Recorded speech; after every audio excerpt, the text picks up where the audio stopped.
কিন্তু আমি অনেক হাসপাতালে গিয়েছি এবং করুণ অভিজ্ঞতা আমার আছে, এবং অনেকগুলো হাসপাতাল দেখছি রুগ্ন হাসপাতাল।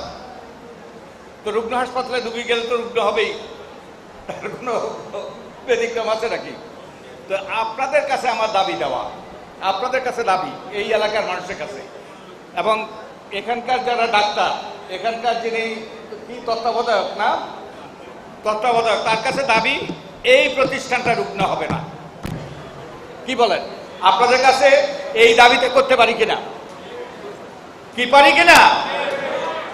তো দেখতে চাই। আমি তার আগেও আসতে পারি, তবে 1 বছর পরে আমি এখানে আসবো। 1 বছর পরে আমি এখানে, এবং এই গাংনীতে আমার কিন্তু অনেক পদচারণা, অনেক এসেছি এখানে, বিশেষত গাংনীতে। আমি আবার আসবো।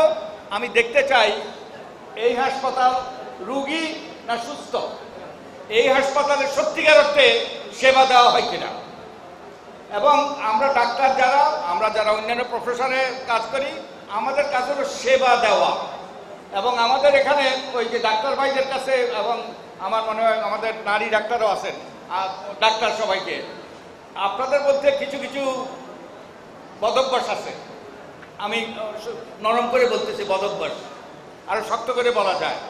আপনারা অনেককে নাকি প্রেসক্রিপশন দিয়ে দূরে সেই ডায়াগনস্টিক সেন্টারে ওই সব জায়গায় পাঠান এবং ওখান থেকে শেয়ার নেন। তো এখানে কি এই কাজ হবে?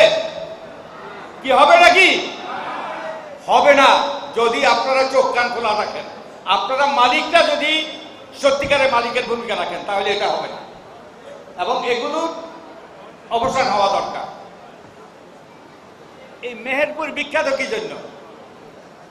মেহেরপুর এক নামে যদি বলতে হয়, বিখ্যাত কি জন্য?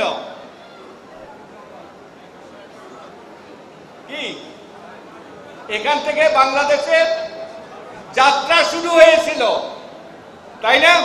কি আপনারা গর্ব করেন? গর্ব করেন নাকি? মনে হয় না তো। গর্ব করলে তো গর্ববোধটা প্রতিফলিত হইতো। কি গর্ব করেন কি যে আপনাদের এখান থেকে বাংলাদেশের যাত্রা শুরু হয়েছিল?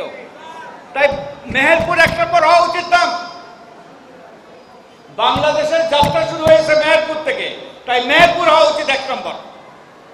এবং মেহেরপুরের শিক্ষা, স্বাস্থ্য, পয়ঃনিষ্কাশন, মেহেরপুরের মানুষের আর্থসামাজিক উন্নয়ন, সারা বাংলাদেশে একটা দৃষ্টান্ত থাকা উচিত।